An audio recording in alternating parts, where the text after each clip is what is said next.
We've got a couple of stories percolating here today. We've been talking about how NARAL, Pro-Choice America, which is I believe it stands for the National Abortion Rights Advocacy League. I think it was one of those things that initially had it was an actual acronym, and now it's just NARAL, just stands for NARAL. Anyway, they've been pushing this pledge from the organizers of the Women's March to basically advocating for universal access for all people, regardless of their economic standing, which is important, regardless of their income level, universal access to abortion, which means, of course, that you will pay for it, that I will pay for it, that taxpayers will pay for it. That is what they're advocating. Now, before you think, like, okay, so the people who organize the Women's March are advocating this, why should I care? Just because a couple of, wacky liberals think that, I mean, doesn't necessarily mean that this is actually something that could happen. Well, we talked, I think, last week about this is not actually that radical a proposal in the broader scheme of American political life. And this takes us back to the Democratic Party platform in 2016. For the first time in about 40 years, the Democratic Party platform made a shift. Their platform advocates now. And again, we got to think what the platform is. The platform is a statement of what a party believes, okay? It is not every single candidate has to believe every single thing in the platform, but it is sort of the statement of the party's orthodoxy, and straying from the platform becomes an issue.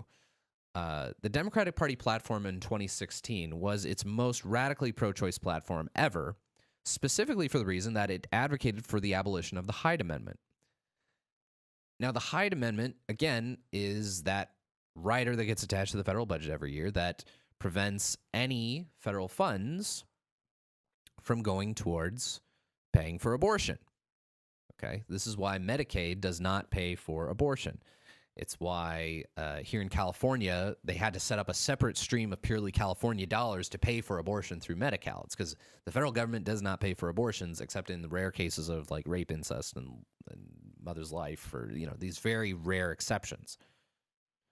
And the Democratic Party platform, for the first time ever, opposed that. It's this big shift away from the old Democratic Party of Clinton, of Bill Clinton, where abortion was advocated as something that should be safe, legal, and rare. And many Democrats didn't support public funding for abortion. And it reflected the broader consensus in the country still today, which is that abortion should not be paid for with our taxpayer dollars. Well, this Women's March pledge that we discussed, which advocates, again, that every person, regardless of income, should have the ability to access abortion, meaning that it should be paid for by taxpayers. This is not some wingnut proposition. And this is highlighted by a story from McClatchy News, which runs, McClatchy is the entity that runs the Fresno Bee and the Sacramento Bee here in California, talking about Senator Kamala Harris from California. Now, we at Right to Life of Central California, we don't endorse or oppose political candidates for office, or anything.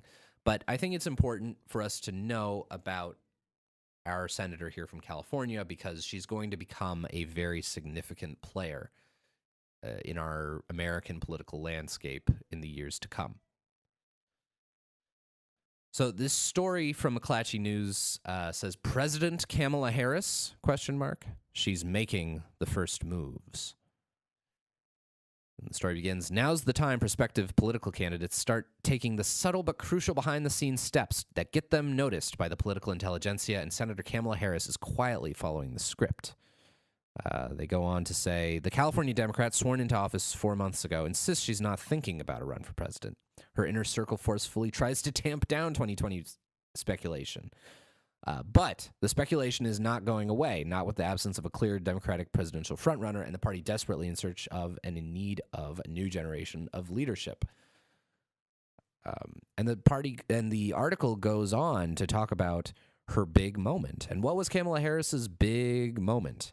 Well, they discuss it. President Barack Obama's big moment was his 2004 keynote speech at the Democratic National Convention. Harris's was her energetic performance in a prominent speaking role at the Women's March on Washington, a rally that attracted worldwide attention and had an estimated crowd of 500,000 people.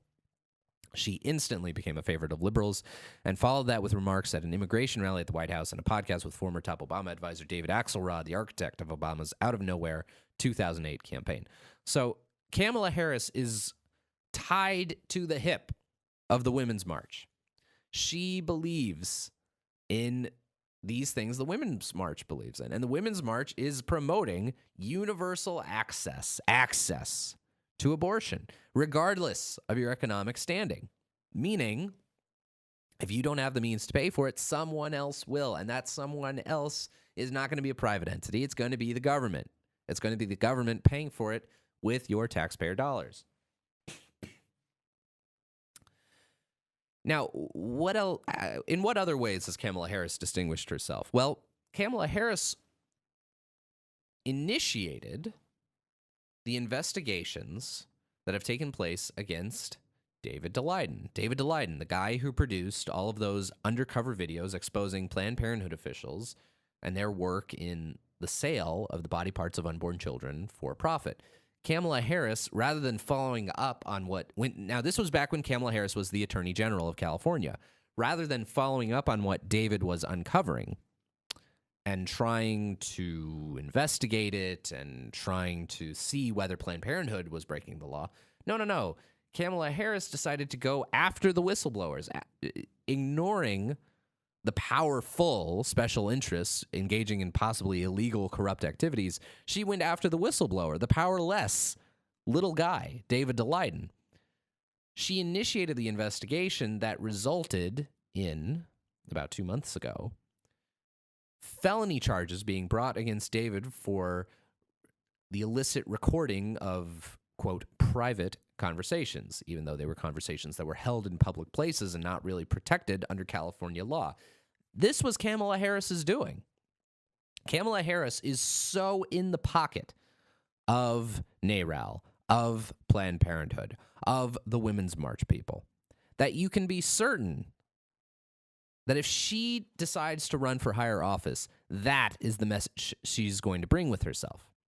And this is something that should really, really concern the pro-life movement, that should concern all of us who care about the defense of innocent unborn life, that this very powerful senator, she could become the next president of the United States. She could be running in 2020. We need to be on the alert about the kinds of things she could be proposing, and the kinds of things she could be proposing is universal abortion, quote, access, meaning your taxpayer dollars paying for abortion, meaning your pro-life OBs being forced to either participate in abortion or to get out.